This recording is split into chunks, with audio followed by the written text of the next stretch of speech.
Remember the scene in the movie The Outlaw Josie Wales where the government military lawman who is tracking down Josie Wales? Well, he had a great line in that movie. He says, "Well, he's not a hard man to track. Leaves dead men wherever he goes." That's classic stuff, you know. Well, not a hard man to track. Leaves dead men wherever he goes. So I can probably call myself a connoisseur of older classic movies. I am 61 years old, for God's sake, and I've seen the best of the best, the creme de la creme. One Flew Over the Cuckoo's Nest, Apocalypse Now, Pulp Fiction, Chinatown, The Hustler with Jackie Gleason, Cincinnati Kid, Papillon, Rosemary's Baby, and that Hong Kong movie, In the Mood for Love, Blade Runner, Taxi Driver, On the Waterfront, Network, The Outlaw Josie Wales, Casablanca, 2001 Space Odyssey, the Japanese movie Seven Samurai, Citizens Kane, The Godfather, and the list goes on and on. But what you and I think, that doesn't amount to a hill of beans, does it? Yep, here's looking at you, kid. And play it again, Sam. A connoisseur of fine movies, surely indeed, I am. But I got to be honest with you, when it comes down to stand-up comedy, I'm no expert. Oh, sure, we all remember the classic Eddie Murphy, "Hey there, little Italian" routine. That was great. And is there anybody as good as Dave Chappelle? I don't know.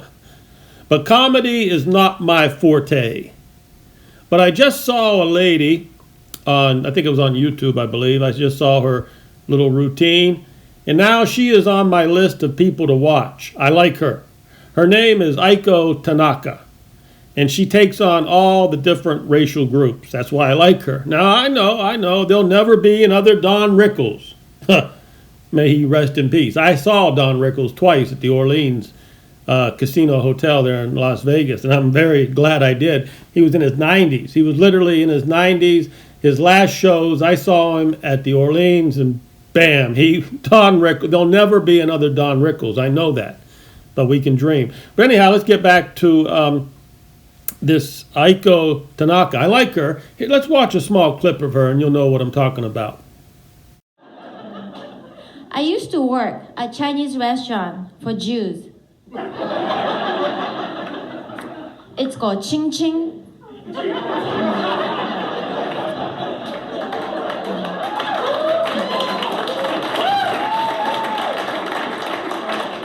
It's racist. So you see what I'm talking about. She can be good when she's relaxed and the lights are not too bright on her. She can be pretty good. But remember, English is her second language. Now, her magic is in her self-deprecating humor to start off with. And then she smoothly goes into a series of jokes taking out all the ethnic groups. All the while smiling after each joke. And her body language shows like, I'm just kidding, right? That's what her body language and her smile is telling you. I'm just kidding. And because she's Japanese, she can get away with it.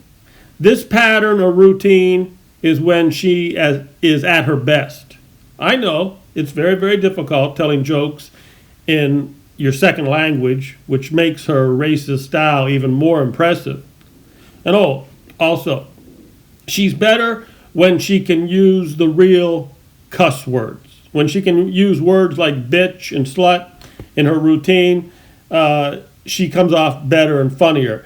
If the Hollywood executives tell her she has to clean up her act, well then she normally bombs or she doesn't do as good. So she should never clean up her act for Hollywood executive punks. She needs to have those dirty words, so just not too dirty, but she needs to have some dirty words in her act because that makes it all the better. She's very, very good.